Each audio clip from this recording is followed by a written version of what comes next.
Well, we're live, Claire Core, and welcome back. Shalom.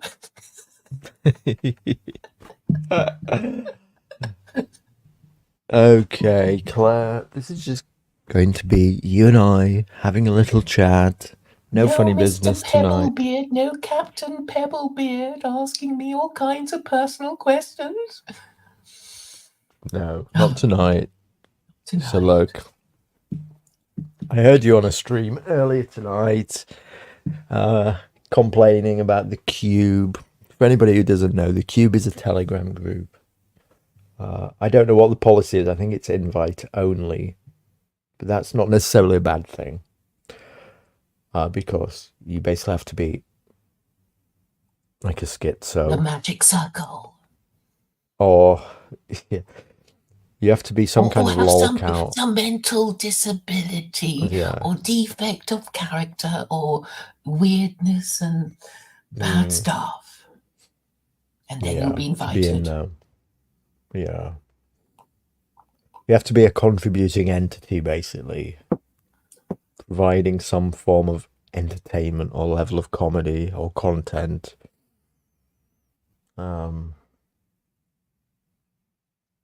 So, yeah, I'm not sure why I'm in there, to be honest. I think I'm in there because I just got in through just knowing Jordan Louis, I guess. But look, there's some shenanigans. I mean, heard what they were doing to you yesterday. How did twisting your arm, beating you up, making you say that you were going to have jack shit on. And also Hormaxer. I heard How it did you all. hear about it? How did you hear about it? I listened in. I was in the stupid stream. Nobody noticed. Were you? Yeah.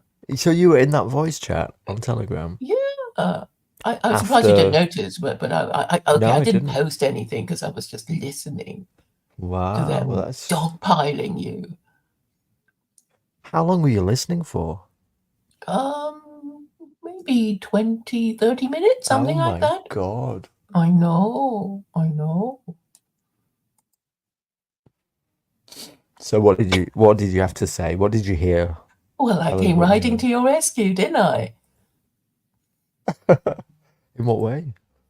Well, because I thought Stephen, at his age of retirement, needs to be looking for something viable, and he can't afford to be just getting into the filth and degeneracy of a cube. He needs to become intellectually respectable, to be the thing that he is so good at doing.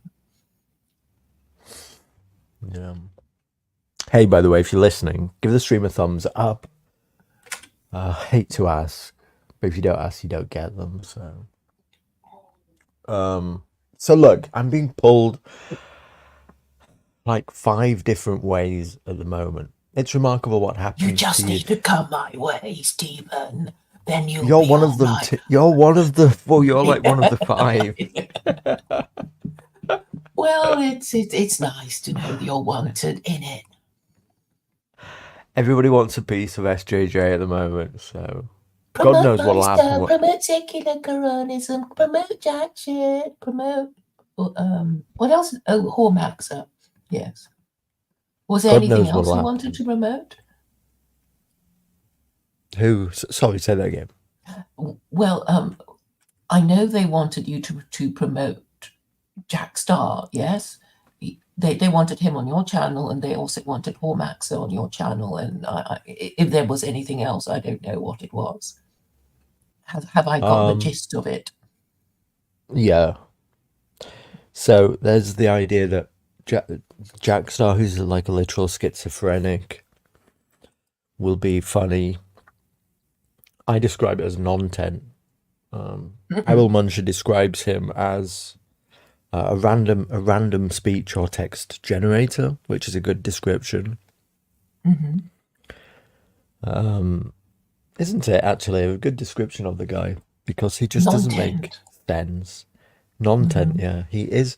So You see, what I fear is that the bread and butter of my show has effectively been you and I having discussions like this, or me just talking into the camera, but about a topic. George calls this is it right or left brained? One of the two.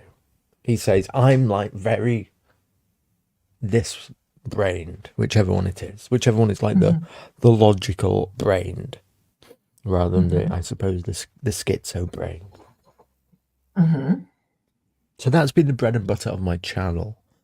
But then also, I do see the draw and attraction of getting funny people in who are willing to be a bit more edgy, a bit more crazy, young people who are energetic, willing to make jokes and have fun. Well, Michelle particularly like sounds. I don't go know. Do you get on with Michelle? yeah, absolutely. Michelle's good, but so anyway, my fear is that if I turn the channel into too much of that, I'll turn people off. So Well, you can try a bit of both. I mean, yeah, you well, know, that's it's what I've been not. trying to do. Yeah, and yeah. Because I mean, the you're other still thing as well, experimenting.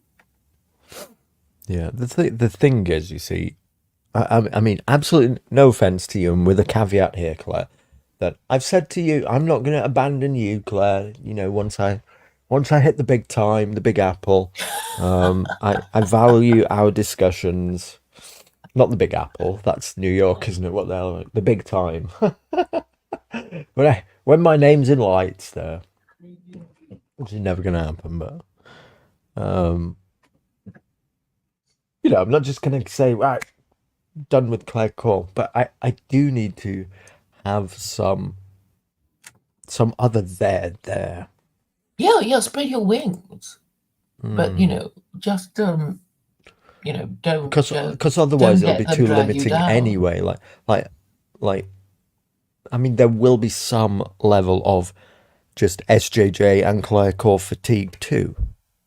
I mean, I don't doubt we can pull the 25 people who are sitting here and will be entertained enough just to listen to us in the background while whatever they're having their supper or something right now. See what SJJ and Claire have to say.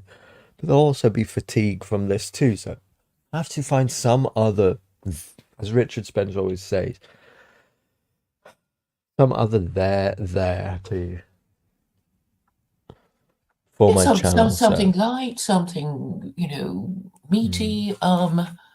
You're basically selling your personality. What is your personality? A certain degree of thoroughness and reliability and sense and good sense. That is your key brand. I think people like your I'm just a regular guy kind of shtick. But that can command a lot of what's the word? I don't know what is the word. Influence. Okay. Anyway, I'm being pulled in like 5 different ways. I was going to stream about it today actually on my phone. What I've realized is I need to get back to just like randomly going live with my phone, because that also used to be my bread and butter of streaming, and they're short streams that can just be consumed and on a whim. Yeah. And I'd say I was going to go live today and talk. I was going to stream it. I'm being pulled apart in 5 different ways or something and talk about it. And Yeah, well, it'd be quite a nice one. You walking your dog and you're musing about, all those people. yeah, I mean, nothing's but set I in didn't in the stone. end. Yeah.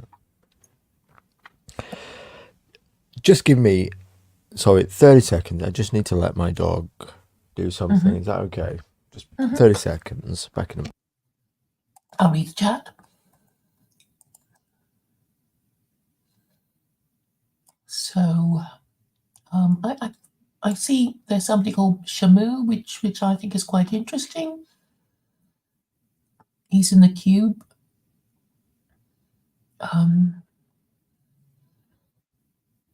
Your sandwich store is broken too. I think it's a joke. So I'm not going to offer you my commiserations.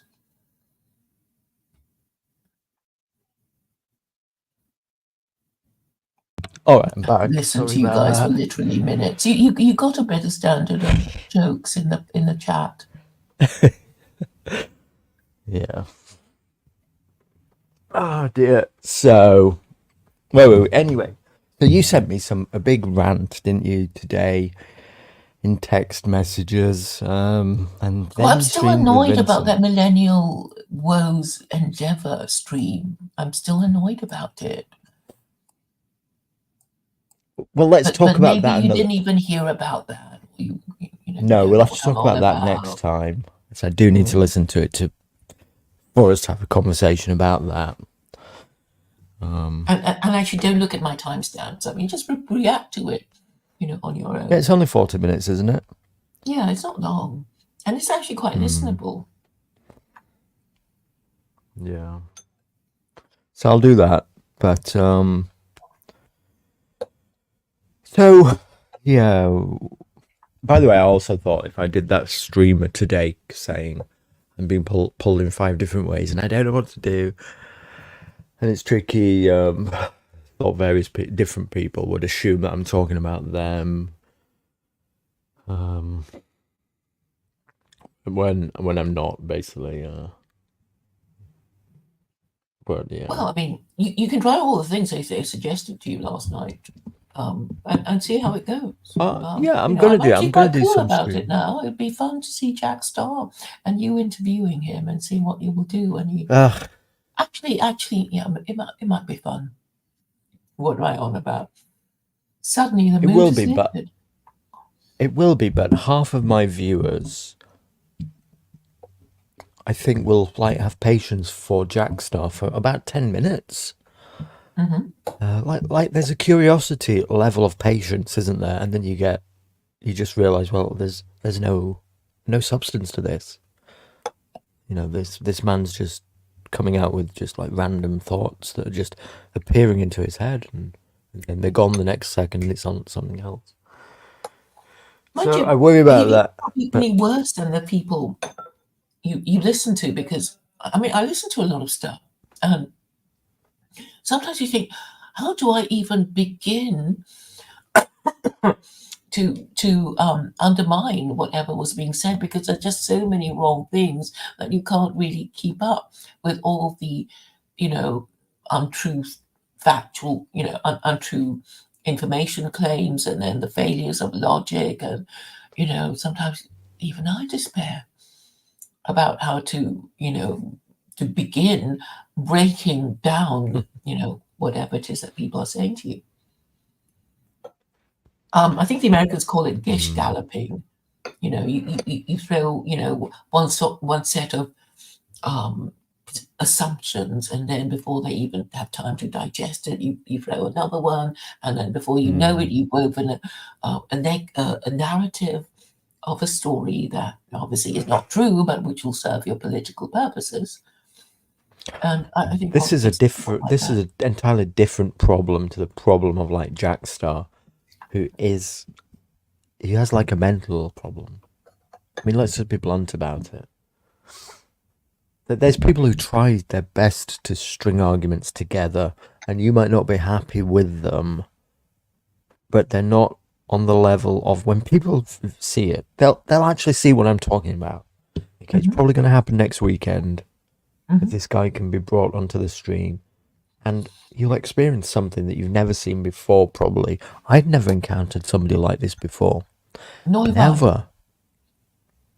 I didn't realize that people were actually like this out in society. I thought anybody who'd got to like 50 years old and was displaying this set of symptoms would almost certainly be institutionalized, not driving a car around, not just somehow living on their own, in charge of a motor vehicle, going out, has a computer, is somehow on some level conducting his own affairs, but it's just fucking insane.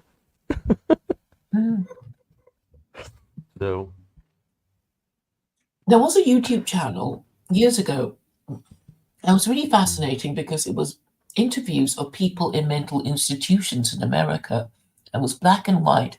I think it was in the 50s or 60s. And I listened to them and I thought, wow, they're so well spoken and they make so much sense. These people who have been institutionalized, and even their paranoid fantasies, and they were really so so genteel and reasonable. I could, hardly believe that they were locked up in a mental institution. And there was a woman who was basically a bit promiscuous and couldn't keep her legs together, but she made a lot of sense too. And then the channel went down, I think, for copyright reasons or something. But it was fascinating. But yeah, and but I think the awful thing is that supposedly sane Americans are making less sense than these institutionalized Americans I'm telling you about. yeah, well, there's a spectrum of mental illnesses. So some of these people could be in for like, I don't know, like sexual crimes or mental illnesses of that nature. There's all kinds of different things that aren't schizophrenia. This is a different one in its own sense, where you're just like drawing from random. It's almost as if it is like something like the cave that Plato describes, like or a movie screen of like images being projected on a screen, and you're just like drawing from them, but you have no like control over them, almost. Well, you draw I mean, from I your thought environment. I thought for a while that a schizophrenic was somebody who had these distinct multiple personalities. So like one for like half an hour they might be an angry person, or for 20 minutes then they might believe that they're somebody else. And I thought it was that kind of thing, not just this scattered random thoughts generator. But even the maddest Also, people have an underlying objective. I guess his is to get attention. Sorry, I interrupted who you. who the Jackstar guy? Yes. I don't think he's attempting to get attention. I think he has like I've noticed that because there's a couple of other schizos in the cube, and they share similar patterns of being deeply paranoid. So they all seem to share like a thread of assuming that it usually comes down to government or police or federal services are spying on them, hacking Hmm. their computers, like they have their houses bugged. That Hmm. people that they're talking to online, like if you interact with them, that you'll be a federal agent of some kind, or are reporting on them, Hmm. or they all have this kind of thread going on. So there's something to do with paranoia there. Hmm. So it's something born out of that, but I just don't think Jackstar's aware. I mean, we could actually. I mean, he does write things down. So, I mean, the subject to analysis, if it's written down, I mean, the grammar is all right. It's just Well, that it makes no sense. 90% of what you see as text is he's hitting the microphone button on his keypad and Oh, talking into it. That's how he okay. can So, leave that's how he can leave walls of text like within oh, minutes of each other. He's just mhm, sat there rambling into his phone. mhm. So yeah, it's bizarre anyway, but that's just one guy. But I mean, in a It's way, it's kind of easy to work out why he would do that. It's like, listen to me, pay me attention. A lot of people want to do that. Look at me, listen to me, right? but I whether you're sane or mad, that is the motivation in talking.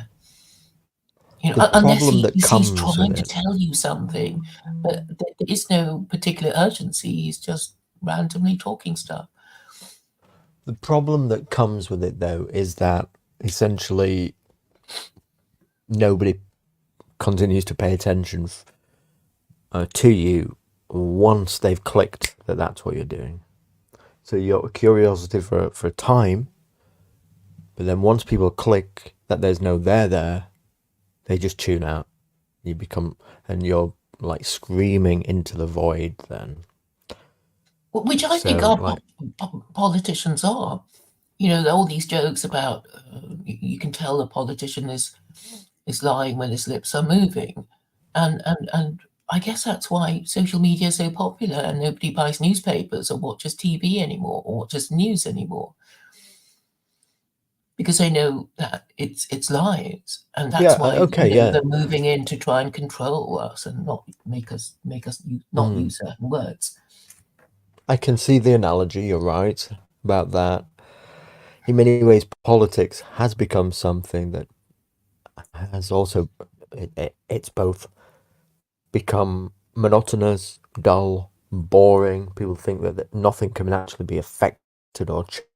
And also, you're right about the idea that you just assume when you see a politician on the television that they're just giving a party line. They don't believe any of it. It's bullshit. They know it's not real.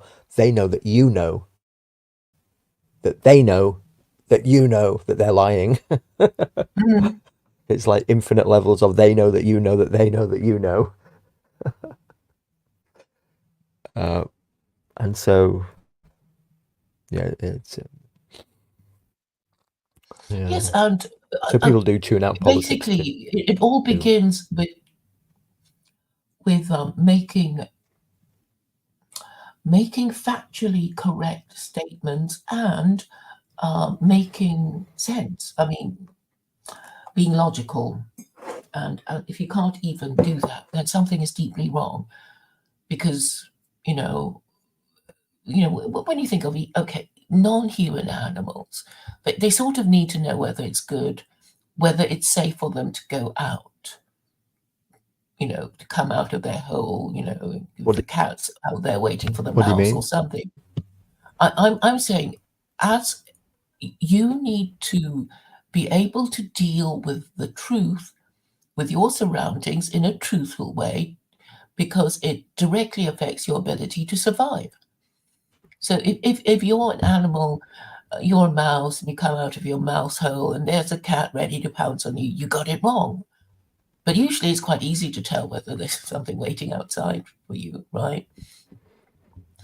Um, but we as humans, because Okay. things take such a long time, they take such a long time to happen, and there's so much of a gap between cause and effect that people just don't make the connection anymore, and they think they can get away with murder. Mm.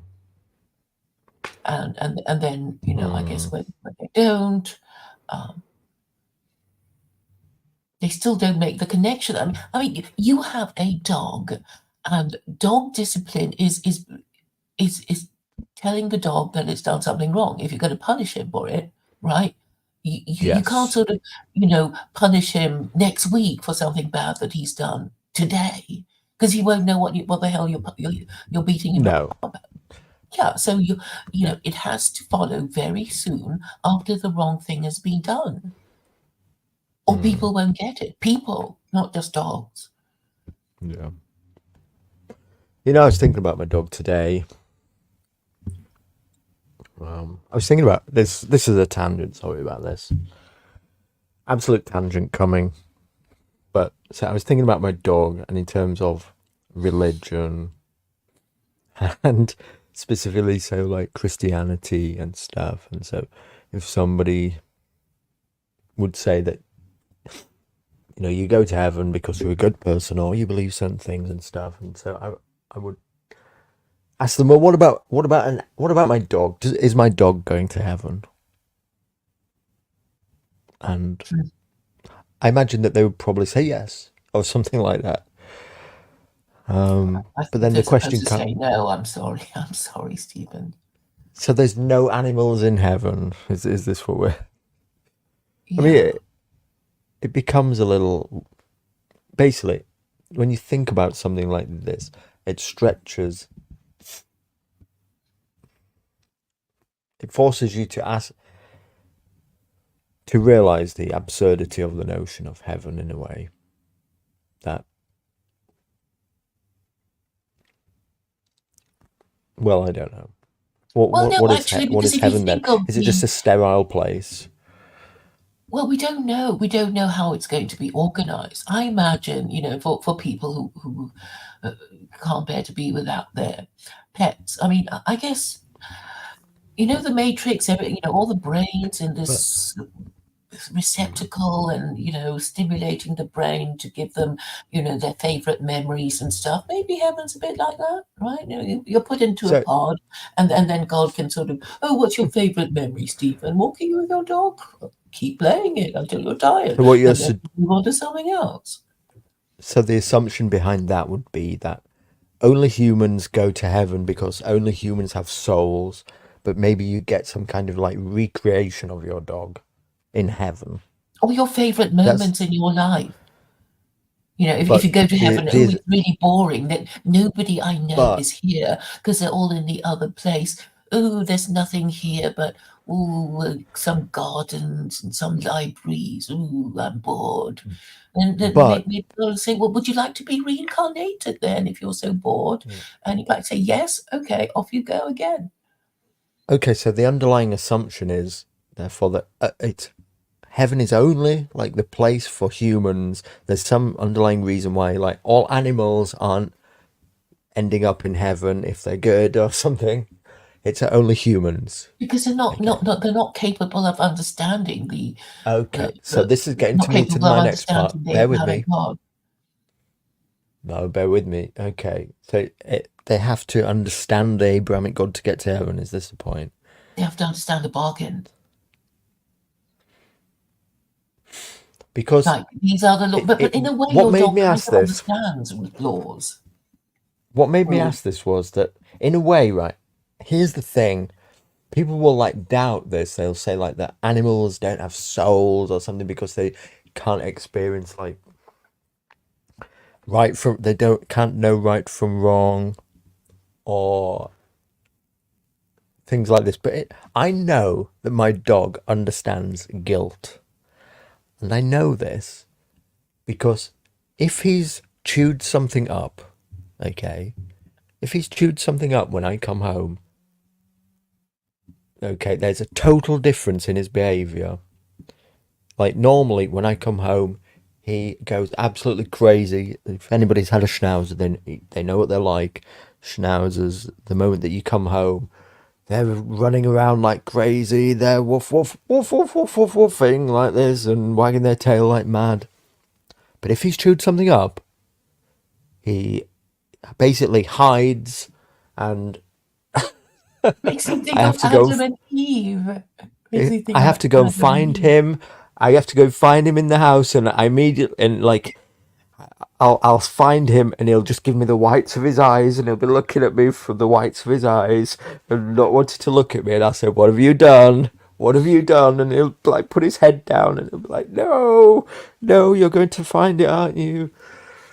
And then I look around and I find something chewed up.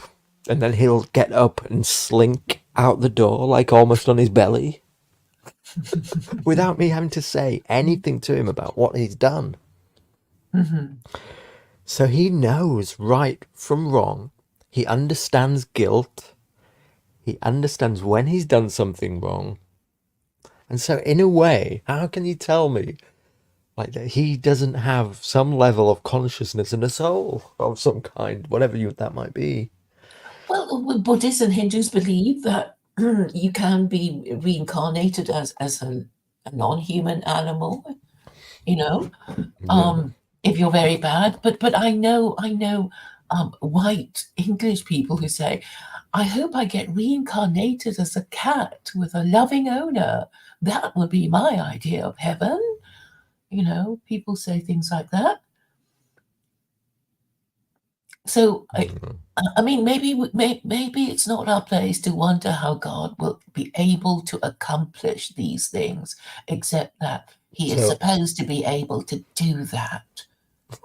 And look, so also, half even if you Galatian. don't believe in it, that you should have more ambition than to say, well, if there's a better place to go to after I'm dead, well, I want to be there. I don't want to go to the worst place. I want to be in a better place if there's, anywhere like that. So half Galatian just couldn't take any more my asking questions about simplistic stuff like this. He just couldn't take it. But I was actually coming Has he around gone? to Has he ask. gone? Oh Yeah, I dear. think so. I'm out, he says. So, but the reason I brought it up was because, like, I wanted to bring up, like, how absurd, like, the idea of just, like, this heaven place is that, and, like, the Christian understanding of it on a simplistic level. Okay, that I could either be judged for being a good person or something and end up in heaven with God or something, but, like, my dog that is, I know it's a stupid example. You think I'm fucking an idiot for bringing it up, but on a fundamental level, there's there's animals who, I don't know, just don't get this deal or something. And then No, also the no, the question thing is, would come Jews in, well, don't how would have you pets. decide? That's why he doesn't get it. Yeah. How would you Jews tend to have decide? pets. How would you decide what is a good animal or a bad animal? Like, if you're doting, like if the Christian would say, well, yes, your dog would go to heaven or something, then the question would be, well, what about when he caught a rat and shook it to death and he thought it was fun? Okay, what does that make him That's a an bad dog? interesting question, Stephen, because, it's all about who you are, right? Who you are and what the hell you're supposed to do. And this is so important. And our matriarchy has basically messed it all up because they say, oh, men and women, they're interchangeable, you know? So, okay, so you become a pet. Imagine you're just this pet. What is a good pet? Your role is to please your Yeah, master or mistress, right? That's your role as a but pet. that's your role. But what about a cat that like does all those things, but catches a bird and tortures it to death all like for 6 hours while their master's out and just plays with it for fun, like It's being chews cat-like, its wing, chews its wings off and keeps it alive.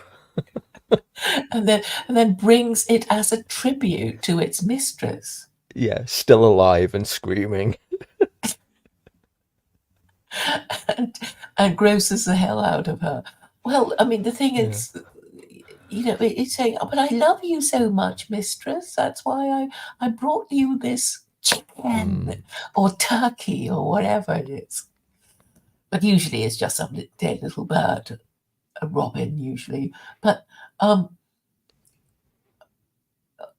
but I mean, okay. So if your So role would, let, would let be me just different let if me you're just an add a bit animal in more. the wild and a pet, wouldn't it? Well, let me just add a bit more because the question comes into being in that cat doesn't know that it's doing anything wrong. I don't believe it's not like I'm an evil cat and I'm torturing this little bird because I want to do evil. I enjoy its suffering.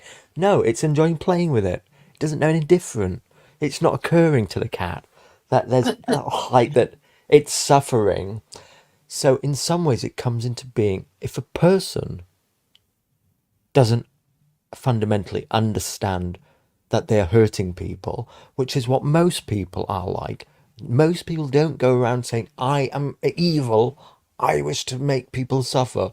On some level, even, dare, dare I say it, like the worst dictators in the world and the worst mass murderers in the world, on some level, in their mind, due to some form of mental illness or whatever, they believe that they're right, the majority of them, that they're not actually doing something that's like pure evil, however they rationalize it, just like the cat. That's why you need rules. That's why you need rules, right? That's why you need rules. So that's what your dog understands. You don't want your slippers chewed up, right? And the cat probably thinks after the bad reception that it got when it presented this dead pigeon to its mistress, that it probably shouldn't do it again. So it's all about finding out what the rules are and learning from your mistakes, which we all ought to do. But unfortunately, with human civilization, it's like, well, there's a lot of stuff that our country has done that maybe we don't understand, or maybe we weren't even told about it, or we're not even supposed to learn about it. And that's why, Marx made this joke about the lessons of history that we are condemned to repeat if we don't learn it properly the first time, and how it enacts itself as tragedy and repeats itself as farce. And another thing is, a lot of people aren't even interested in their own history, let alone the history of other countries. So, okay, now we find ourselves talking about democracy, and the thing is, actually, it didn't work in Athens. So why are we doing it? Why are we copying the Athenians? And even as we know how stupid most people are, there are lots of things that should give us cause for unease, except that we just prefer to push it out of our minds, thinking, oh, it's not our place to, ask if democracy is Liberalism viable. does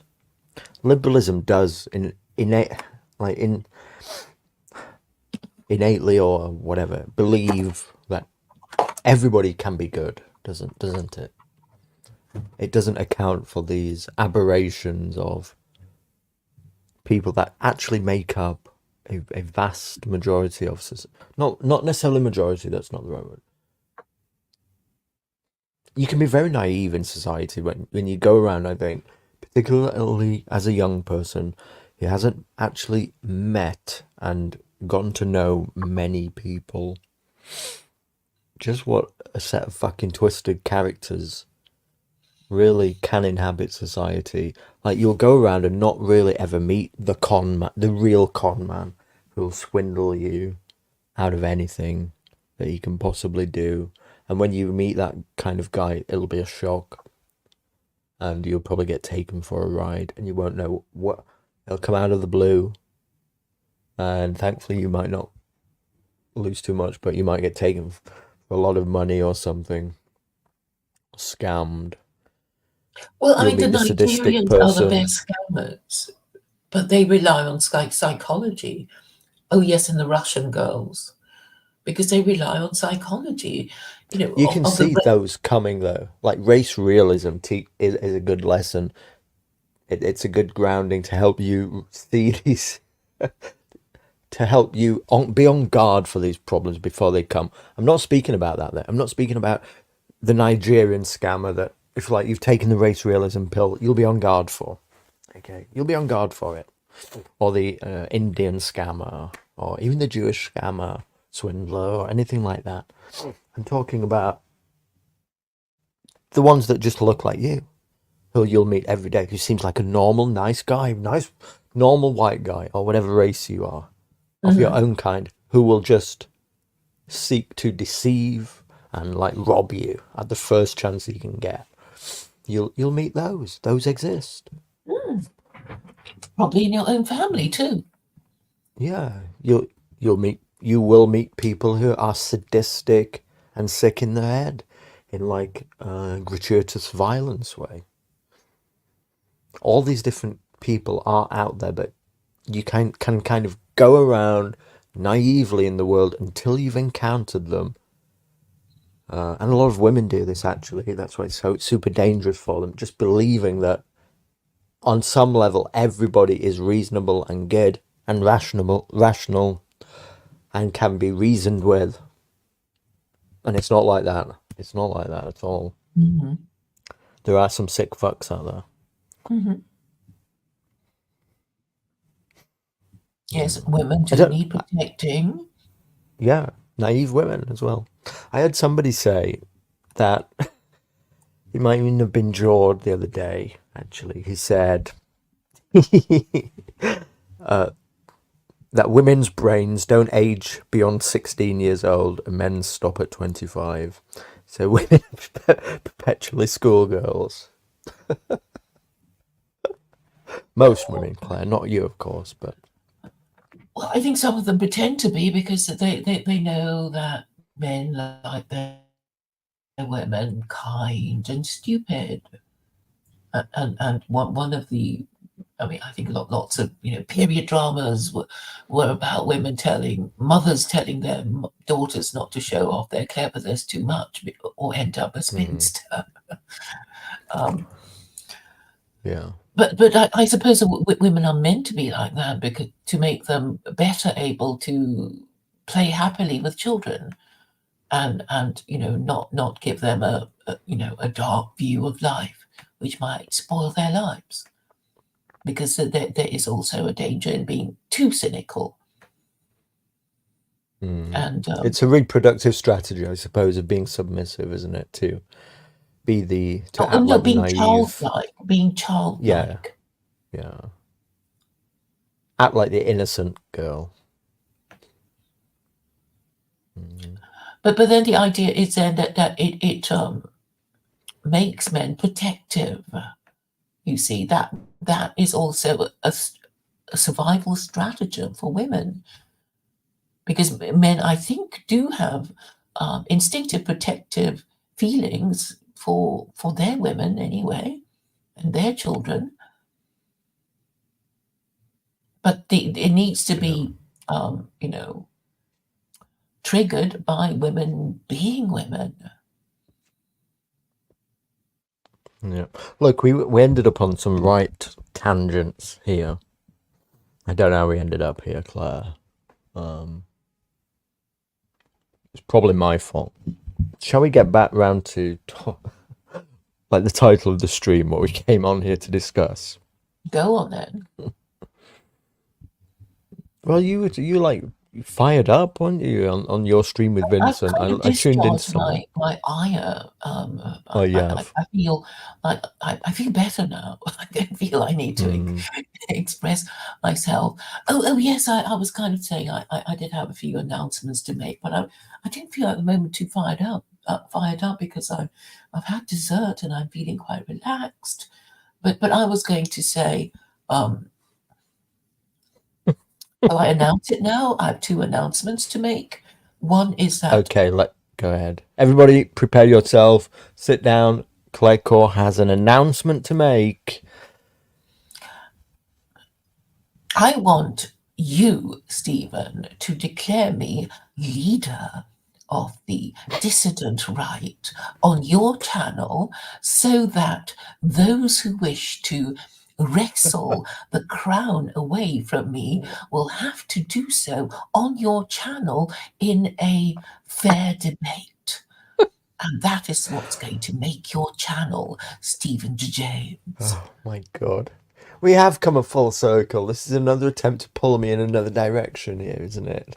And the other thing, moving swiftly on, Oh is my god. my announcement that I will be defending Jews.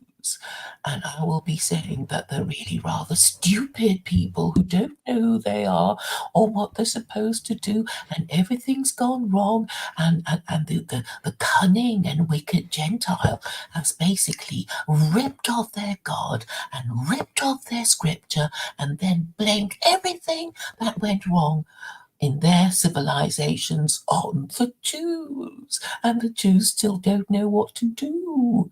And I have a bit of advice for them, which I will explain in due course on your channel.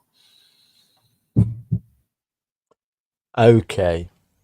So the first one is somewhat interesting, somewhat lolcowish, I suppose. You want to make a lolcow of yourself again, yet again, Claire, is that right? Well, it's part of the entertainment, innit? Innit? Don't talk like a Bradford Muslim. Oh my god. That's the worst kind. Ah, Don't Jay worry, Walker. nobody will come and challenge me. Jay Walker's already, I think, throwing down the gauntlet. Do you know what he's on about? I don't exactly. There, do you remember OV being in this contest to be alt-right leader? Jen was in it too. She threw her hat in the ring, and basically I said I would challenge the winner, and then everybody forgot about I it. do remember. Yeah. I do remember there was among the micro streamers back in the day that nobody will know of. There was a contest for leader of the alt-right, yeah, but didn't Jay say that you chickened out of that No, contest? I didn't enter in that round because there'd just be no point. And so it was Ovi, it was Jen, it was Jay, I think. But Jay said that he was going to run on a ticket with OV and he was going to win, because he knew OV would win, which of course he did. So that was his cunning plan. And of course, I knew nobody was going to choose me Okay. because of secular Quranism. So I said, I'll fight the winner. And Jay obviously didn't agree, and he's trying to use that against me. That might be a rewriting of history. How did you remember the story?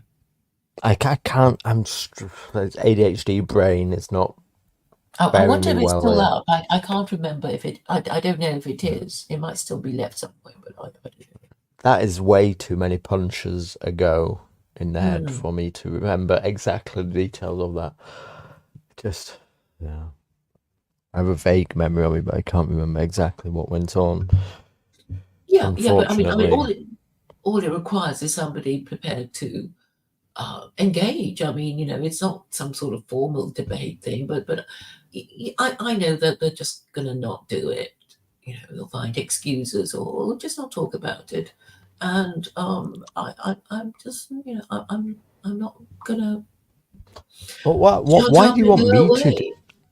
Why do you want me to declare you? I mean, I don't have Right, the. it's okay. I've done it already. It's on your channel now. They can talk about it, and then Okay, if you Claire's want, we can declared talk about it again later. herself leader of the dissident right. And anyone who thinks they're better can challenge me. I mean, I know.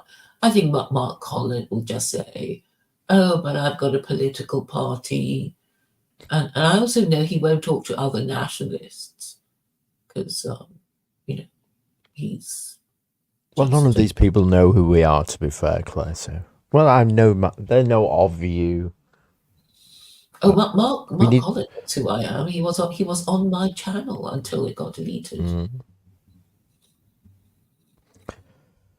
And I also heard him tell people in a stream that he deleted when he was still on YouTube, not to discuss secular Quranism.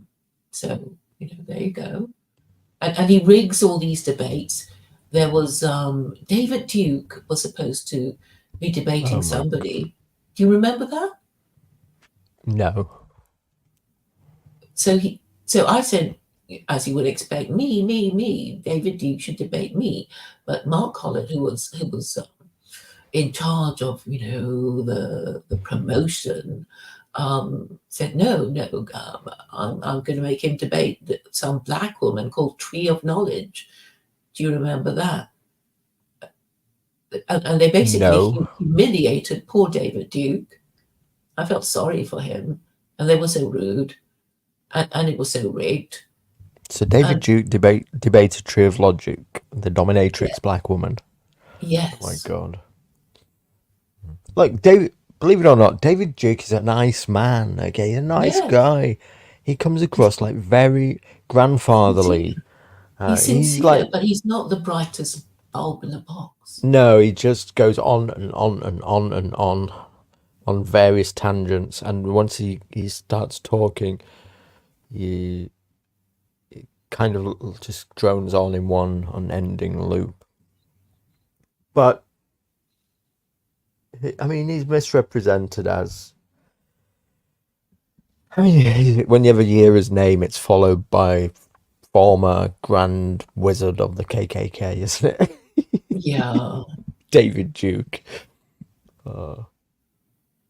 But it wasn't exact. It didn't have the same terrible connotation in the 1960s as it did today, as it does today. That kind of thing. Well, Muhammad Ali talked to somebody from the KKK, didn't he? Well, there's like sitting U.S. senators or something, or congressmen who back in the day were part of it. Yeah, I mean, they weren't illegal or anything like that. It was they were part of the American establishment. I mean, the Yeah. KKK was basically, all these sort of frightened Southerners who thought, all these roaming slaves after being freed, we have to protect ourselves and our women and our wives and our daughters. I mean, that was basically what it was about, I think. By the way, I don't know if you've noticed, we've having lots of interventions in the chat from the Cube people wishing to get our attention, but we're not having any interventions tonight. This is just a bread and butter stream with Claire Core, everyone. The link to the Cube. To get on, are they? The link to the Cube is in the description to the video. So go and subscribe to Lewis Wayne's channel, The Cube. There's lots of content there. They did a very silly stream about me last night.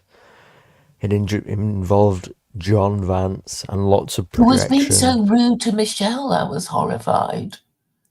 Yeah, it was disgusting. Absolutely disgusting behaviour. Somebody might report it. They're so silly. I mean, he was basically abusing her for about 20 minutes or something. Yeah, it's the incel rage really came out of it. Look, if you don't know what it's talking about, Lewis Wayne's promoting it in the chat there. That's the stream. They were very silly. It was funny at first. But you've seen John Vance here on this channel. He's the guy who went from being an incel, never touched a woman, never had any, unless he's paid for it in some I think he did get lucky once or twice. I seem to remember that. I doubt it. He'll have paid for it. It'll have been a hand job in a parking lot type of deal. I mean, come on. That's what we're dealing with John. That's these things, yeah. Stephen. That's what it. Yeah, sucky in the back, around the back of Walmart. That's what it'll have been for $100 in some cheap whore. That much, huh? Well, I don't know. But so he went from being incel, raging, angry at women, to then becoming Muslim, going to some kind of mosque that was some kind of strange Islamic sect associated with potential terrorism. Also joining the Canadian National Party, which turned out to have a lunatic as its head, and getting either that was dissolved or getting kicked out or arrested for being part of that. Then he has abandoned Islam, declared himself an apostate, so he doesn't believe in any of that shit anymore. And now he's got a tranny girlfriend, and what's more, the latest development, if you think it couldn't go any further, is that he's putting his projections onto me, and he has some kind of attraction towards me, and it's hoping the prettiest boy in the Cube. I tell you what, Twink death couldn't come sooner. Basically, bring it on, bring it on. I'm waiting. Yeah. Anyway, that's over on the Cube's channel. You were telling me about these sort of gay, obscene messages that you were getting, but before all this came Yeah, up. yeah, So I yeah, guess yeah. it's. Hmm. So yeah, I mean, I've had quite a few of them. I still get them on occasionally, but for a while. I mean, I don't know if it was part of. You remember I've told you that for a while somebody was like sending me like really gross stuff, like threats, actual threats, and beheading stuff, and Mhm, gore, mhm. and all that kind of stuff. Stuff you just don't want to see. No. Oh well, it was most of that was around that time, but now, I mean, I still just occasionally get weird things. Like there's somebody on Twitter that just like messages me and is convinced that I, I'm into black porn and makes Well, new I accounts. get black penises too. Oh, really? That'll be clipped. Not recently, but you know. Yeah. Mm. But I'm not a woman, so it's a bit different. Well, I suppose that they send. I mean, obviously, it's meant to intimidate women, but if you use Hold for on. white men, I suppose you know Can we you would. just clear something up here? Well, the Wild Bill has misunderstood what I was saying. So, my understanding of the word twink is just the body type, not implying that I'm homosexual in any way whatsoever. So, if there's Just for any using confusion, that word. I do not wish to be misunderstood here. I wish it to be very clear that I am not interested, okay? Sorry to disappoint, but I'm not actually interested. So, yeah, I am super Mhm. straight. Yes. A hairless young man, basically. Look, it is what it is. I accept it. Okay. Yes, with milky white skin, as we can see Mm, from your videos. So and yes. you kind of have this sort of brand, the super dry shirts and all that. So Mm. maybe you excite the interest of. John Vance. Has he really made improper suggestions to you? Yeah, I Yeah, if you suppose yes, watch he was. He was. He. that Cube stream, it was. I mean, it was funny. It was funny. Okay, it was a joke for 30 minutes. I don't have a problem with that. Yeah, it was funny. I was laughing along. In a way, it was kind of flattering that somebody's just doing a stream about you, which are jokes on the internet. I can take that because I'm not gay, so it doesn't really bother me at all that people are laughing and John Vance is projecting his homosexual fantasies onto me. Yeah, it weirds me out a bit, but it's just kind of funny and, like I say, in a way, flattering that just people on the internet are streaming about you. You're important enough that they'll use you to make content about. But then it got dark when Michelle came on, Well, didn't it? Michelle is saying she didn't Michelle feel came on. it, but I didn't like that. She What said he what? was. You cut out.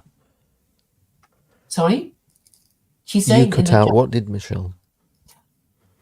What is she saying? She's saying in the chat that she didn't feel attacked. That's what she's just posted. But I'm Well, just saying I if did that's not. true, if that's true, she doesn't have a good like sense of self-awareness then. She was being like attacked in an ass in a In a very misogynistic way, I thought. I was looking for the synonym to use, but John Vance like showing his real like dangerous side in my opinion, like real Mhm. real hardcore misogyny isn't the word. I mean, that's not. I'd hate that word just because it's used by feminists so much, just to represent any kind of non-full feminist SJW ness. Mhm. Literal woman hate. Literal woman hate. Vance is legitimately demon possessed to live the dream. It's that kind of thing, just on the size of Michelle. Mhm. Louis Wayne is suggesting that she's used to it. She's used to this kind of abuse. Like, I'm not. I did actually go on to White Noise, but otherwise I would have just let the stream be. But it was that came out Mhm. of John Vance that was alarming in a way. I mean, he is a candidate for like shooting up a nail salon, in my opinion. Hmm. Has that happened? Well, what there have been I these mean, incel shooters, haven't there? oh right. Mm. You know, they hate women so much, and they just don't get any pussy whatsoever. They've never done it. They turn it into absolute rage. They blame women. They get to whatever John is like mid-30s, and they just lose it and go out in a blaze of fucking glory. Mm. So, yeah. Anyway, that's over on the cube. Sorry, I muted Yes. myself. The link's in the description if you want Mhm. to find that. What was your arguments? What was all this stuff you were spouting off about Lewis and Jord? Then have you got that out of your off your chest? Well, I think they're just clowning around. They refuse to take anything seriously, and they just want degenerate content of women being um, abused by John Vance, and they think it's funny. Jack Star, and then they say they're Christian. I just don't think it sits well with having Christian principles in mocking the afflicted. And actually, I find it difficult to understand what Michelle is saying because her audio is so terrible. Yeah, I when she comes on a stream, she is on her phone. oh, So you can imagine, I guess, the picture that I have in my head when Michelle comes on a stream is so like one of those large American homes with like probably 5 bedrooms, painted white, with like in like a small suburban neighborhood, mhm.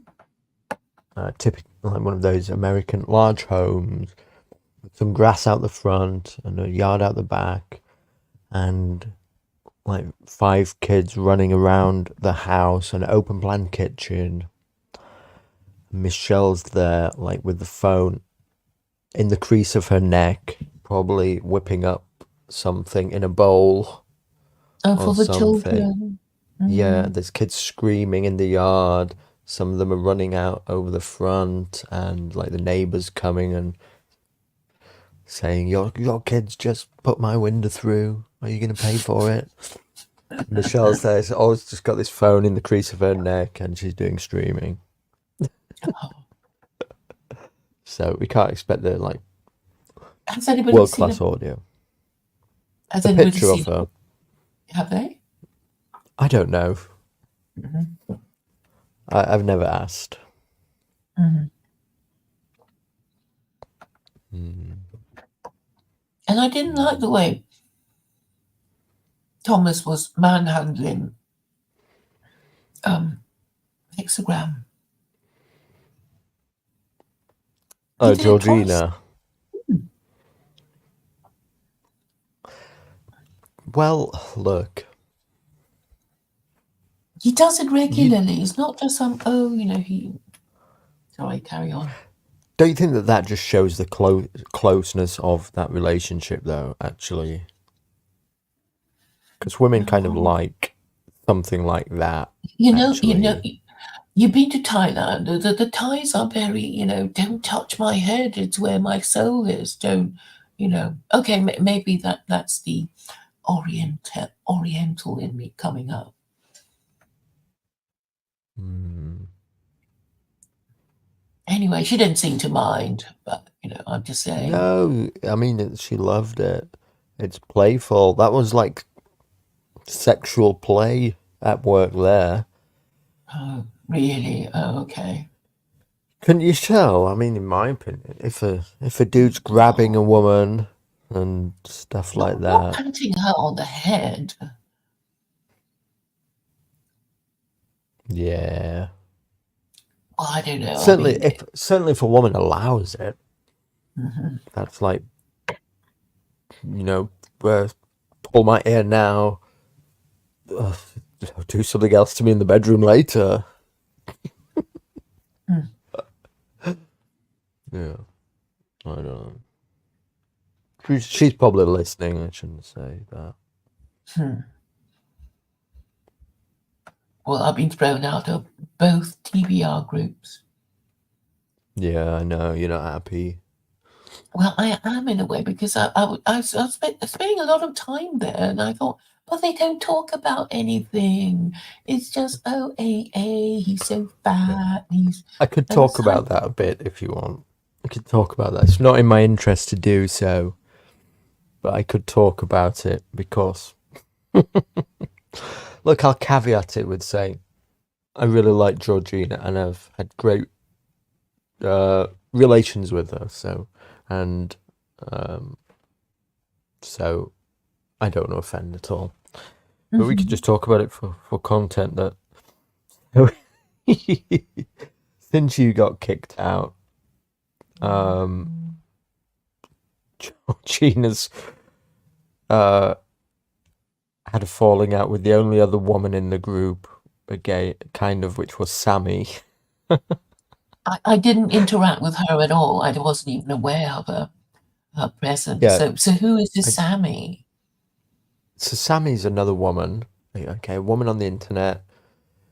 She is. I mean, I don't know much about her. She's followed my channel for a while. I think she's hung out in the 37 group before. She's just a woman from around these political and nationalist social groups.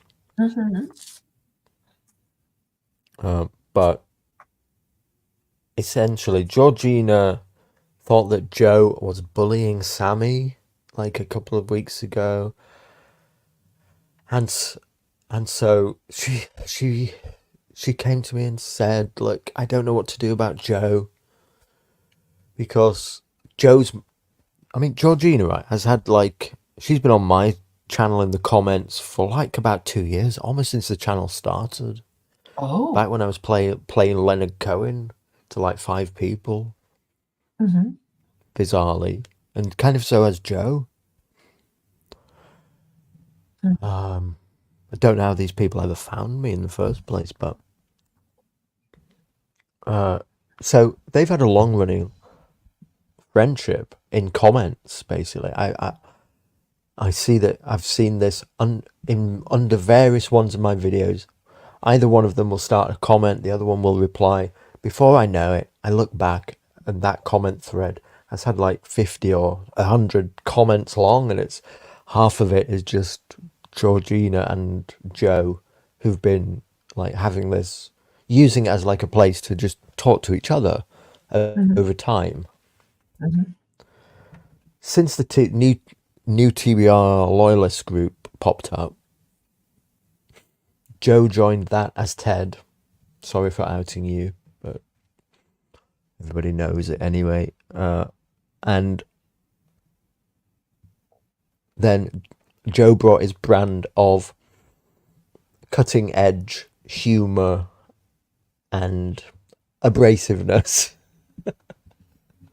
to Telegram. He quarrels with everyone, doesn't he? He quarrels with Apollonian Germ. Maybe Well, you he can will tell say, us a bit about that. no, I didn't. I never saw that. So Okay. Joe's version of events is that other people pick on him first, then he gets the better of them, and then he's basically then blamed because, and I can absolutely understand this. Okay, I can absolutely accept this narrative that he gets blamed for it because he's often seen getting the better of somebody. So you might not see everything that's going on, but what you'll notice is Joe giving somebody a beat down, like with really cutting like humor that you wouldn't like to be on the receiving end of, making a big fool of you. It's like in a playground, if you see one guy always standing after a fight, but you don't know who Mm-hmm. started it, that guy's always going to get into trouble. Mm-hmm. If there's always somebody on the ground with a bloody nose Mm-hmm. at his feet. So some of it's kind of like that. But anyway, so Georgina came to me and said, look, I don't know what to do about Joe. Joe's been my friend for 2 years, but he's just being so mean to Sammy in the chat. I'm worried that Sammy doesn't like it or something. And I tried to give some advice and say, look, you just have to be hands off with the Telegram group. Mm. I see what you're saying. Yes, he's going to get the better of somebody like Sammy and going to win the battle of wits. And maybe Sammy will leave the group and it might happen to other people. But you kind of just can't punish somebody for being better at banter. Mm-hmm. So you have to draw like hard, clear lines in a group, because if you start to do things arbitrarily, then it's a never ending rabbit hole as to where you draw the line. Mm-hmm. There is no end to it. So you start, and so basically, because Georgina doesn't, and she's not to be blamed for this, because she doesn't hold a hard and because she hasn't done this before. Look, I'm fumbling all over this. I'm getting myself in trouble. I can feel it. Because she hasn't done this before, she doesn't have the experience of running an internet group. She doesn't know the consequences where this leads if you impose arbitrary rule. And she's got herself into that trouble period already of having implemented arbitrary decisions, and now is having to eat the consequences of them, basically, in that everybody comes to you and says, well, what about what you did there? That's not fair to me, basically. Mm-hmm. So Yeah, you should leave these things alone and only intervene when they say, oh, are you going to let him speak to me like that? Otherwise it's for them to sort their things out, really. yeah, Because so in internet groups you have to implement very black and white rules, and you set a line and people know where it is, and if they cross it, then you can be fair and reasonable and generous and benevolent and say, look, you broke the rule, don't do it anymore, here's your warning, otherwise you're out. Some people will just challenge you with it and do it immediately again, just to, like, flaunt dominance and stuff, and they have to go then, and you have to make hard decisions. But they did suicide by mod, basically. mm-hmm. Otherwise, if you don't do that, if it's just arbitrary, then you end up in this position of where you never know what's wrong, what's right, and what's wrong. So yeah, Yes, but also it imagine means Georgie as absolute monarch. yeah, yeah. I'm not blaming her for getting into this mess, or saying I that she think should she have was known. genuinely trying, being concerned about Yes, Sammy and wanting to protect Sammy from Toe. yes, But that is and a and maternal instinct. yes, yes, and how she kicked you out also was for the right reasons in her mind, and many other people will agree with it in I the didn't group. mind being kicked out. But I suppose I'm just annoyed that I mean, A, there wasn't much going on in the way of discussion, and B, it's just for such an arbitrary reason, which doesn't reflect well on the group. Anyway, I'm out of it now, so I don't care. Yeah. But part of the thing is that you have to tolerate some stuff that you don't agree with and like at times. So, like, somebody like you can exploit something like that unless there's a hard rule that you're breaking.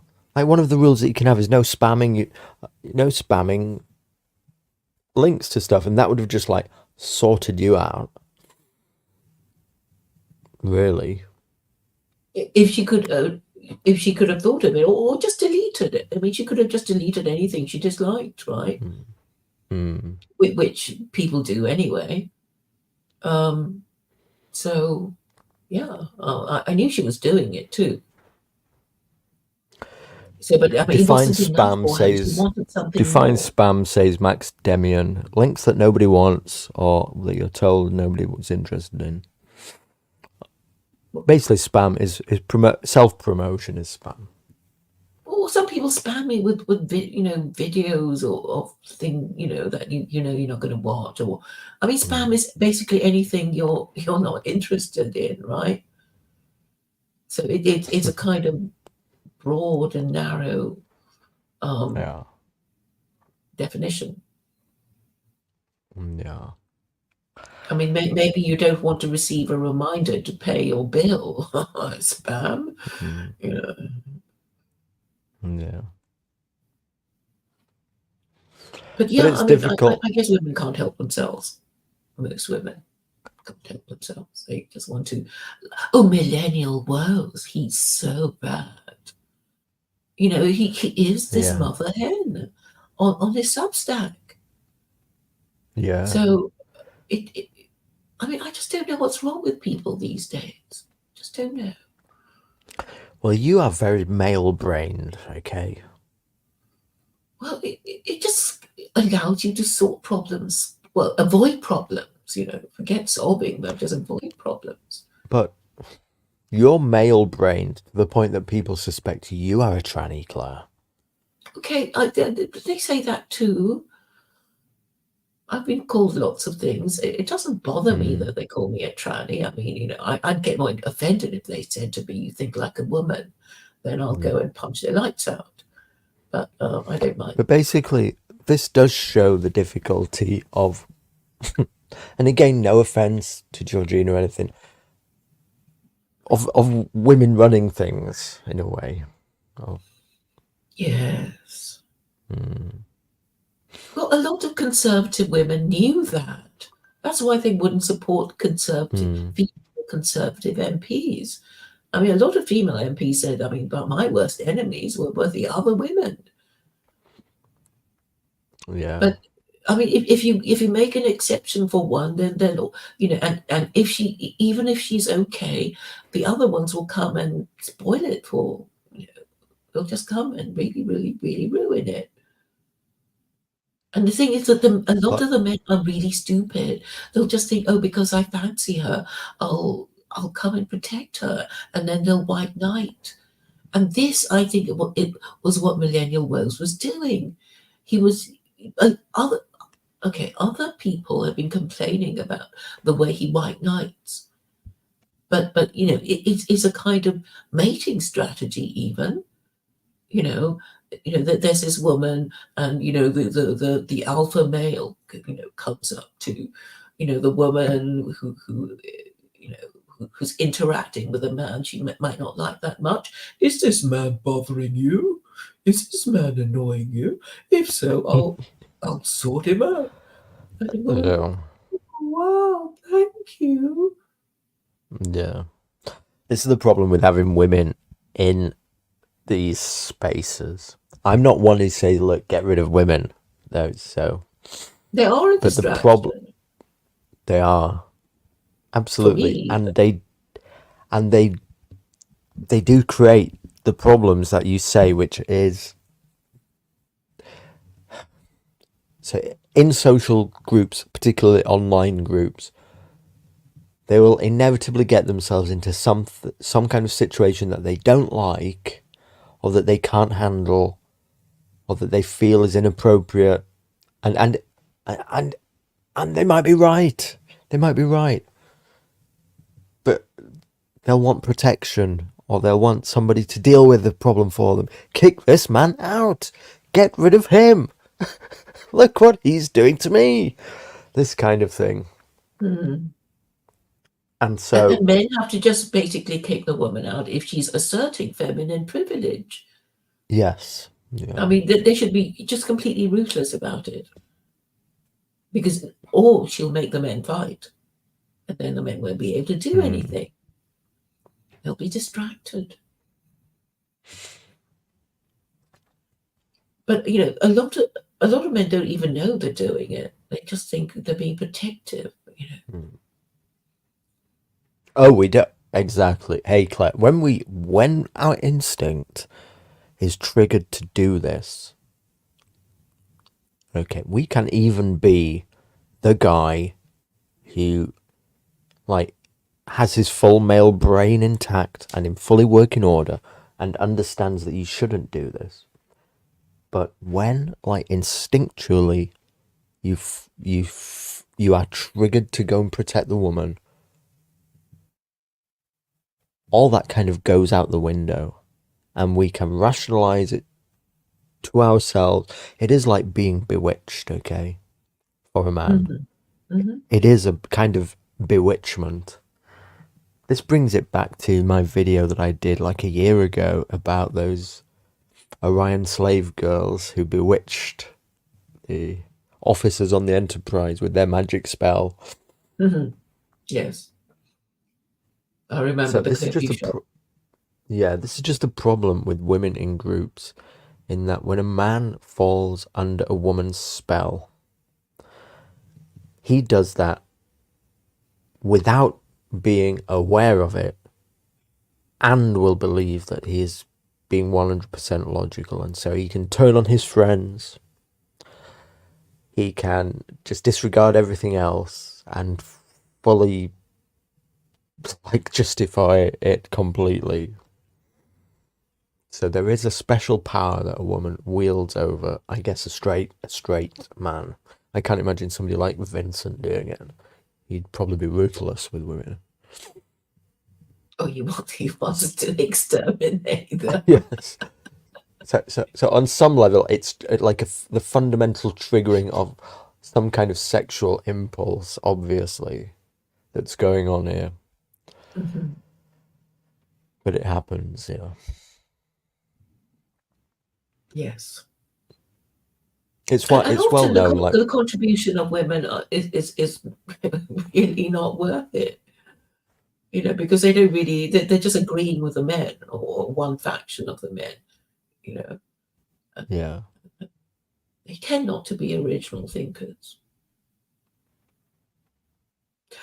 I think the rule should be, if women want to enter men's spaces, they have to pretend to be men, and so it means they can't assert, feminine privilege and cause a man to fight. Because if they say stupid things, then they'll just be, the men will just, assert privilege over them as being stupid and weak or whatever. The truth is, though, they don't have to exert any kind of privilege. They don't have to do anything wrong. They can be just wonderful and lovely and amazing to have around in order to just exert this bewitchment upon one or more men within a group. And all of a sudden, the dynamic will change. That guy will be playing up to her. And they're Everything causing another man changes. to be, yes. He will, without realizing it, without realizing any of his faculties have been compromised, and in all other aspects, behaving like the same logical man, he will assume that, like, other men are being rude to her, or attempting to undermine him within the group. All these things come into play when there's women around. Mm. And And so often that's you get why, men fighting around women in the periphery of women rather than with the woman itself. yes. And that's why certain cultures are so very strict about this gender segregation, like the Muslims and the Jews. And talking about the Jews, do you know that religious Jewish men are supposed to thank God every day they were not born a woman? Have you heard this one? You've told me this, yeah. Yeah, That's and crazy. it makes me think that even Jewish men might sometimes think, why can't I be a woman? It's not fair. Why do I have to put up with this crap? I want to stay in all day and look after the children and cook. It seems a nice life to me. And just be nice to the man when he comes back. Why can't I? And I'm sure that prayer that Orthodox Jews are supposed to say is meant to sort of make them think they're lucky to be men rather than, Mm, unlucky not to be women. So, yeah. yeah. You know, when you So I mentioned don't think what's Jews, happening to us is anything new. I mean, all the clues are already in religion about, why certain things have to be done in a particular way. the fact that you mentioned Jews, I should be careful here, but it makes me realise that it's very akin. Let me rephrase this. What women do or can do, which is like you must protect me from XYZ or save me from this misogyny or this this harm here, this threat that I'm being faced with is, Are you going to let him talk to me like that? yes, What kind this of a kind of, man are you? yes, this kind of stuff, which is the asserting of feminine vulnerability, is very akin to what, say, Jews or other minorities can do, but particularly Jews are very good at it, in asserting their historical vulnerabilities and weaknesses and vulnerable minority status, isn't it? Well, I mean, they've been around for a bit longer and they are known for writing everything down. So, They're they have experts this at thing called Yom Kippur. victimhood. Well, no, they're supposed to learn from their mistakes because, the Day of Atonement, Yom Kippur, is all about that. And then they have this extra festival in the summer, not festival, this, time of commemoration, asking themselves, why does everyone hate us? Why do we suffer? Look at our history, blah, blah, blah. So, they have a lot of holidays that are all about them, making them think about who the hell they are, including, the Sabbath and all that. And um, I think that's one of the reasons why they keep their identity better. Because even if they don't want to be Jews, it's sort of like, oh, I kind of want to be because of the high status that God has given us, but oh, what a pain it is to, observe all these restrictions. And also they've always been sort of swinging between, wanting to be Jews and sort of wanting to assimilate with the Gentile. And their history has shown that they can't make up their minds. And whatever they do, it's still a problem. And they can never make up their minds. Maybe it's a bit like, Hmm. women not making up their minds about, the kind of men they want. But I guess they want different Yes. kinds of men at different times of their lives. Yeah, there is some. Again, I've got to be careful. There is something feminine about playing the victim, however, isn't there? All the time. Well, actually, I don't think. Um, I mean, they don't go. okay, one of the things that the Mossad said was, we don't go on about the Holocaust the whole time. It's only you people who do. We got our homeland back. Oh, We're come happy. off We it. don't talk about it. Oh, come But I off it. think that there's Oh, some okay. the Okay, this chutzpah. is how I frame it. The Jewish thing. It's sort of like, well, if you're going to give them all kinds of Jewish privilege, Gentiles, through your liberal legislation, they're not going to say no. I mean, it's very difficult to say no. But I No, it's not remember, just in legislation. It's not just in legislation. It's in culture, how it's lauded over us, even though we didn't commit it. I'm not sure what you mean exactly. You mean, you've always tried to hurt us and that sort of thing. Is Yeah, that the what you web, mean? because it was Yeah, the ultimate atrocity. It makes them the in the ultimate vulnerable situation for it ever to happen again, and therefore any kind of perceived threat is always related back to the potential to this to happen again. Therefore, is linked to being like a precursor to the ultimate harm. but on the other hand, some of them say, well, God will always protect us because we are God's chosen people and we are indestructible. And this is one of the things that the late Rabbi Sachs said.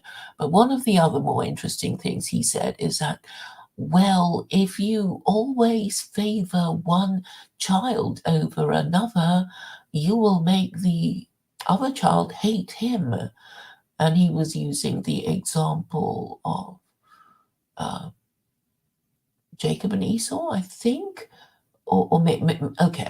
Anyway, but he was making the point that to make one brother hate the other, just always favor one over the other. And who is to say that many parents have not done this sort of thing to their own children? But okay, my narrative, as far as the Jews are concerned, is to say this: Jews are, rather silly, slow people who don't know what they're for and can't make up their mind what they want to be. And the cunning Gentile who has this global empire has cottoned on to the fact that if they claim to protect the Jews from other horrible Gentiles, they will have a kind of moral authority. So that's why Britain post war wove the narrative that Britain lost its world empire to save the Jews. And because Britain lost its empire, the burden of protecting the Jews has been passed over to America. And this Well, justifies I it. think that's quite a bit of a stretch, to be honest, Claire. To be honest, I think Jews have been made a I think mascot that. of the Ugh, Anglo-American Empire without them mm. knowing. They're just sort of innocently thinking, oh, why is everybody hating on us? And do you know this? The British Israelism is a religion that was cooked up by the British to get all the Gentiles of the British Empire, the Anglican Gentiles, the white Christian Gentiles. They cooked up this theory of British Israel to make them go and live there after they got the Palestine Mandate in 1918. And of course, I don't know nobody much wants to go about and it. live there. Nobody wanted to go and live in Australia or Canada or New Zealand. They had to be transported there.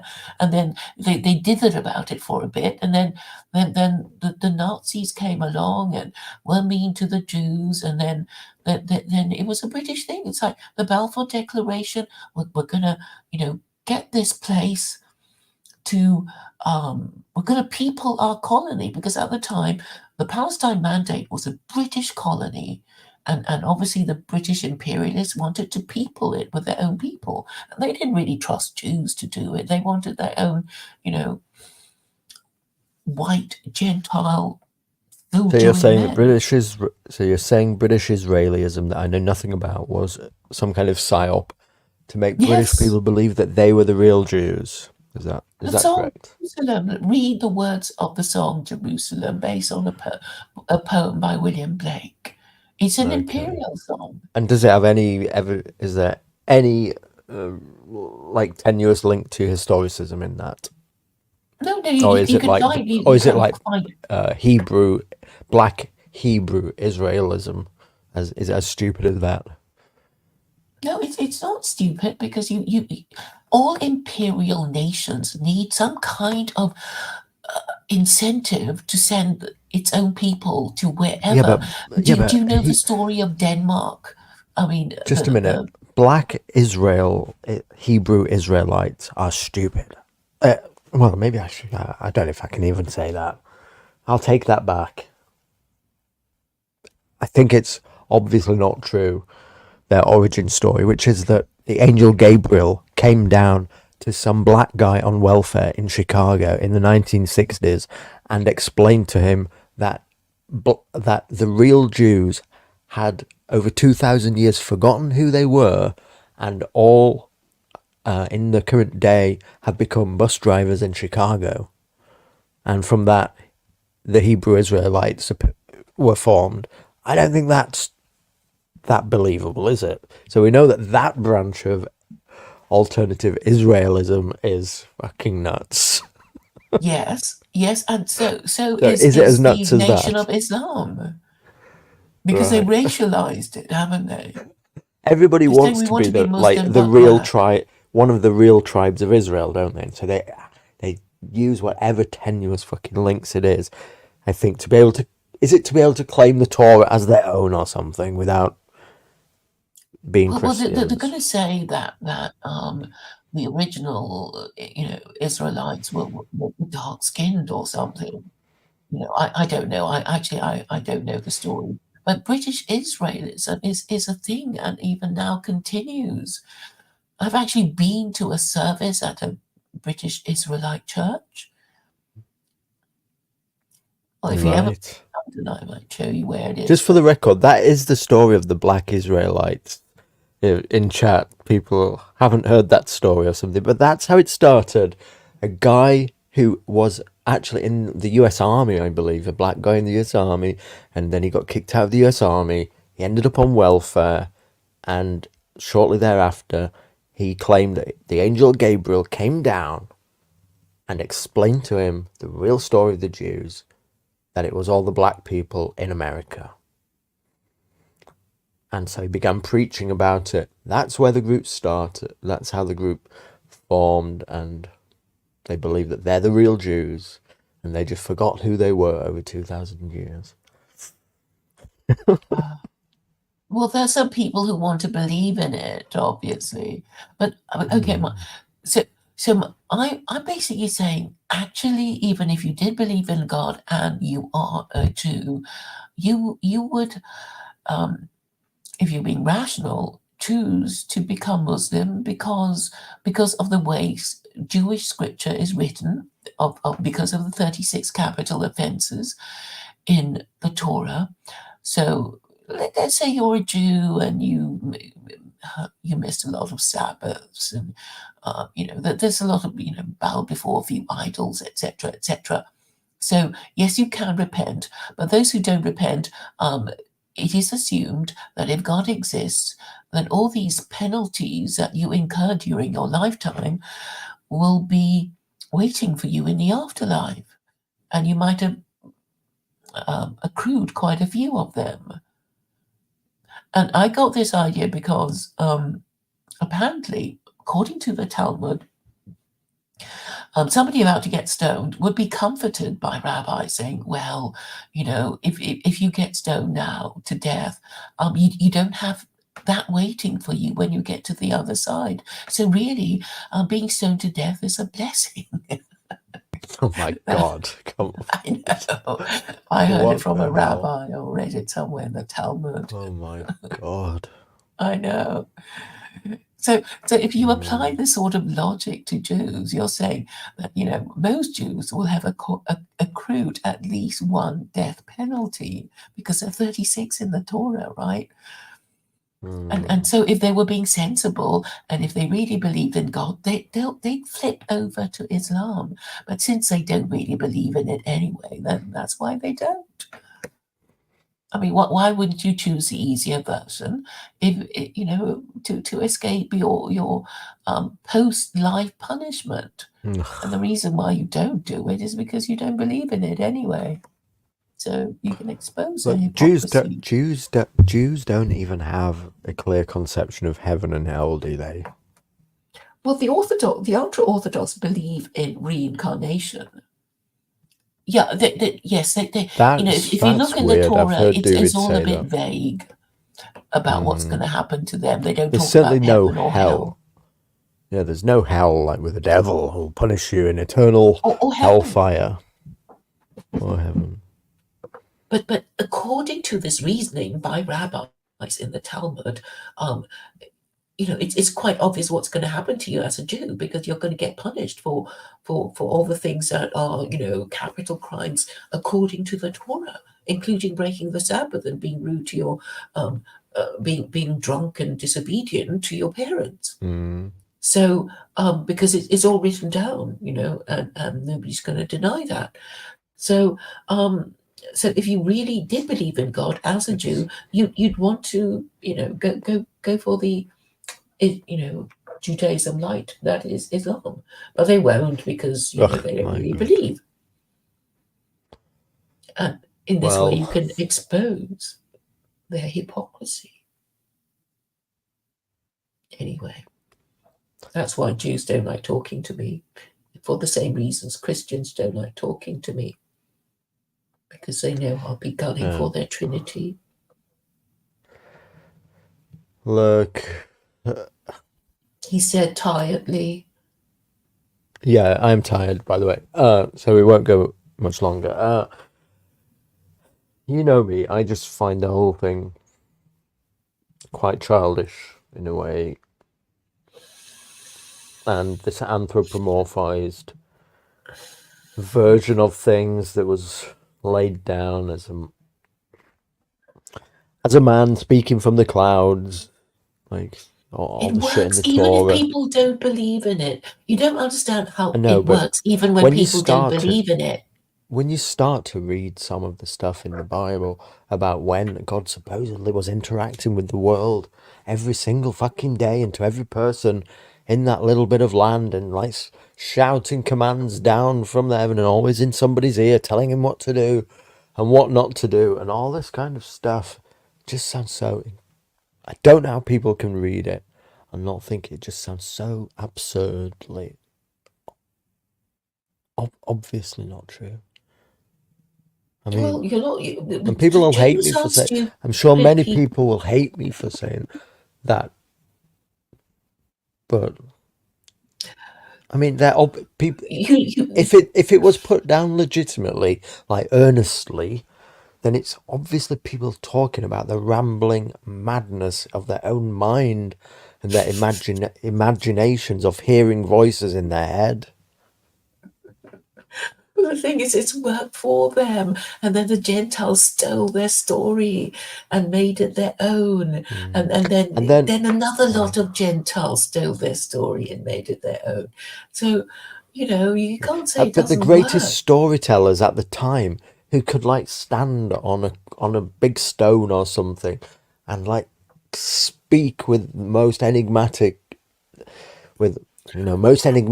about the voices that he'd just heard in his head, would then like have these stories written about what the voices sounded like, and people would be wowed by them, I'm sure, but I don't know. You can imagine as well back then, with so little that was known about just how like the human body worked and stuff, that like even dreams were just assumed to be speaking with God or something. God knows what. I don't know. It's still working, Stephen. You don't, you may... It's still working. There are all these billions of people who still believe in it. The point is that you may think it's silly, but there are people who want to believe in it, and that's enough. They want to believe in it, and people basically believe what they want to believe. Yeah, but that guy that was written about in the Bible, okay, that was interacting with the people in that strip of desert is completely unrelatable today. That guy, if that was happening, which is just like Moses. bizarre. No, the voice from the bloody clouds, Claire. Like God is in Oh, is direct is speaking to people in the Bible every single minute of the day, telling them what to do. I am the yes, Lord manna thy from heaven God. and all that. I am the I Lord mean, thy that was the God, and whole I say point. unto you, blah blah blah. That any of this was happening. I mean, for one, it's just like feels absurd on the face of it that there ever could have been a time when this kind of overtly supernatural phenomenon was taking place, and that now, like, zero of any of that has ever taken place in actual recorded history that can be reliably demonstrated. And somehow that entity went from being so active and involved in the world to today being utterly, totally detached, even in sending like the faintest sign. Actually, I would say that God, if He exists, is just giving us a robe, giving us a robe to hang ourselves, because the Muslims actually say no miracles. Muhammad performed no miracles. He was just a successful military and political leader. We don't need no miracles. Yeah, but isn't this just like some level of like narcissism or something? Just like believing that you're so special that you just like have some kind of communion with God, and that your life is so special that it must be like incarnated by like by a divine spark of some kind. Well, people are afraid to die, and we have this narrative that allows them to think maybe death is not the end. And apart from death not being the end, people will get their just deserts. Evil people will be punished, and good people will be rewarded. We just have to be Mm. patient. That is the story. And people, children want to believe in it, and as they grow into adults, they still want to believe in it. And I guess uh, politicians think, well, we can make this desire to believe in this story work Mm. for our country. Yeah, I get Yes. it. It's political and social technology. Mm. I get it How that dare we turn our noses up at this technology? Do you think we can do any better? I don't think so. We can't do any better. We've tried. the problem is though that on an evidential basis, there's zero evidence that it actually exists. And so if you're earnestly thinking about it, you have to Well, conclude. Not have to, obviously. I mean, I'm not. It can easily be argued, SJJ, you're just like too stupid to get it. I fully accept that. Okay, fully accept that might be the case. But I'm just saying that on an evidential basis, there's zero evidence that living just like a good life and being a moral person has any kind of supernatural benefit to you whatsoever. no, it just makes your civilization last longer. That's all it does, right? But there's, That's yeah, I get you. On a societal based level, it's good that people go around with this idea that there's, as you say, a policeman in their head who is watching what they're doing and is going to punish them for a behavior that is bad for society. I get it that that is good social technology, but it also gives an advantage to the people in society who like are kind of wise enough to disregard it and just to act in their own self-interest, doesn't it? well, that's why you um, go one step further. I mean, yes, there will be people who will tell lies, and you have to find another piece of technology to distinguish between the good and the evil. And there are Basically, ways of doing it through philosophy. I mean, when Plato was you, going on about his philosopher king. yeah, I mean, we only have to look at like the very rich people and the elites in the world who, I mean, people have this question. It's like, what do they believe? Are they involved in some kind of like, I don't know, satanic communion with Lucifer or something and all this kind of stuff? And surely it's just obvious. They don't believe in any of this bullshit. They are quite easily able just to disregard it in order to act like into to enact like to gamify the world and to act like it's a game, and they know that they're not punished for their misdeeds in a supernatural way. Well, okay, That's obvious. you can up the ante of this lying. So you say everybody has to be, Christian, Muslim, Jewish, or whatever, and then you can say, oh, but there'll just be people who will lie about believing in these things. I mean, we already know that a lot of, people pretend to believe in things that they don't in order to, be respectable, and you know, and and then I guess you have to work out if somebody's telling the truth or not. I mean, that's what psychometric tests are about, lie detectors and that sort of thing.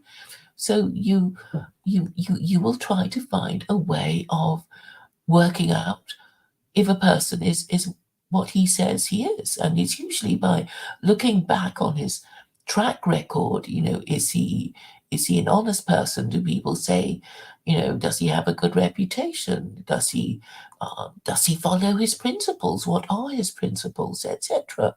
But if everybody is an atheist, then of course they'll all be lying that they're true, that they're honest and reasonable and principled, which is why you kind of have to force people to have a set of principles, and then you can judge them like, oh, is he really a Jew? Oh, but he's eating pork and breaking the Sabbath and going to football on Saturday.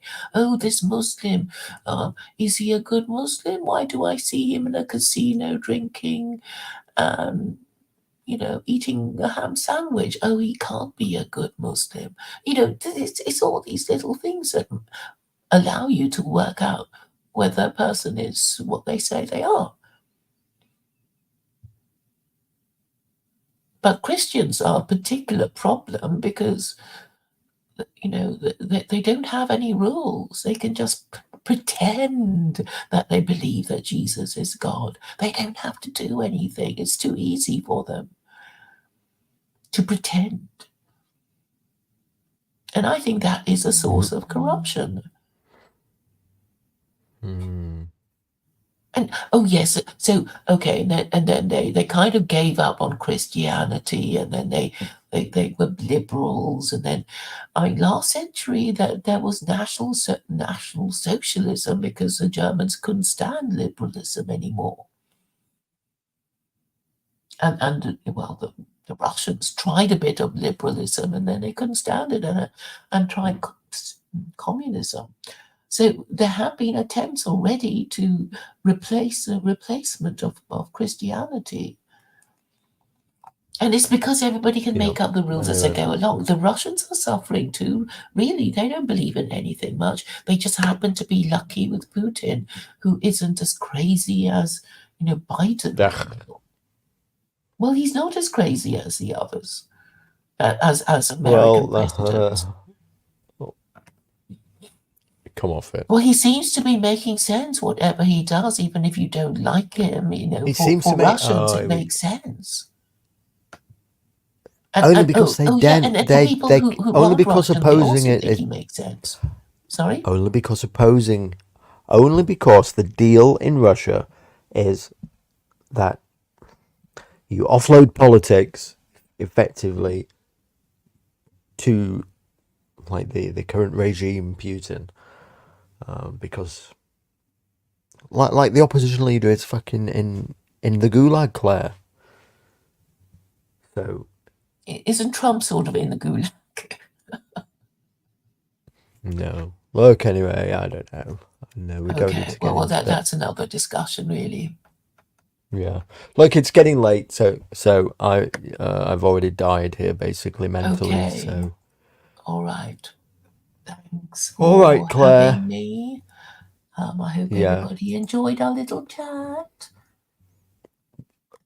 I'm glad that you're still here, everybody, because there is a special outro that Pebble Muncher was wanting me to play. So maybe you should stick around for it too, Claire. Alrighty. I'd appreciate a thumbs up if you don't mind, everybody, or a thumbs down. It's all an engagement. And we'll see you in the next one.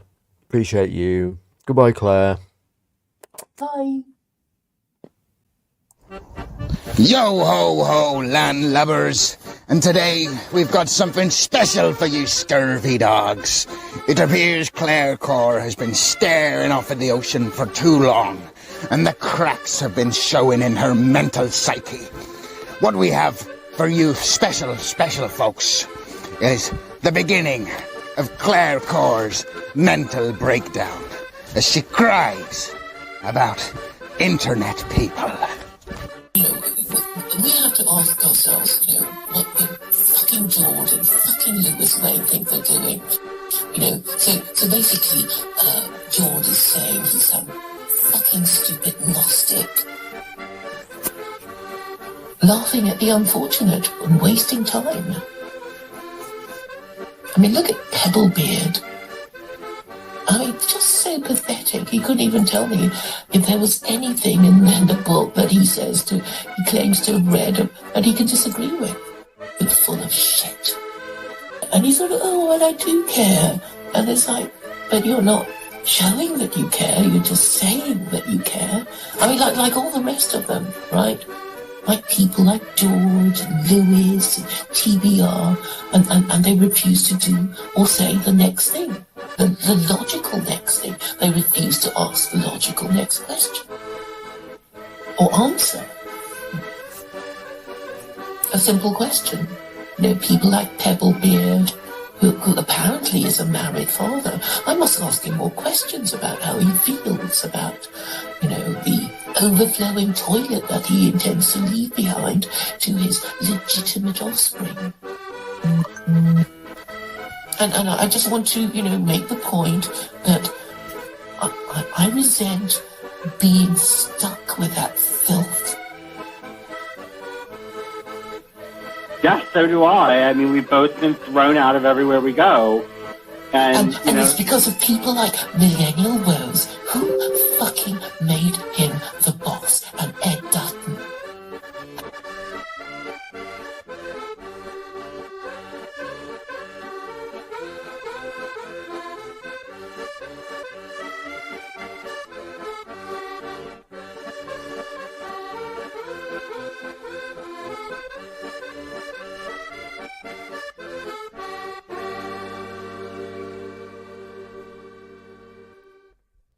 Oh, that was great. He's very talented. All right, everybody, that's it. Appreciate you sticking around and enjoying this bread and butter stream. Sorry, my brain died about half an hour ago. I'm sure it was detectable on the stream. So, whatever Claire said for the last 30 minutes, forgive me. It just went in one ear and out the other. All right, see you in the next one, everybody. Good night.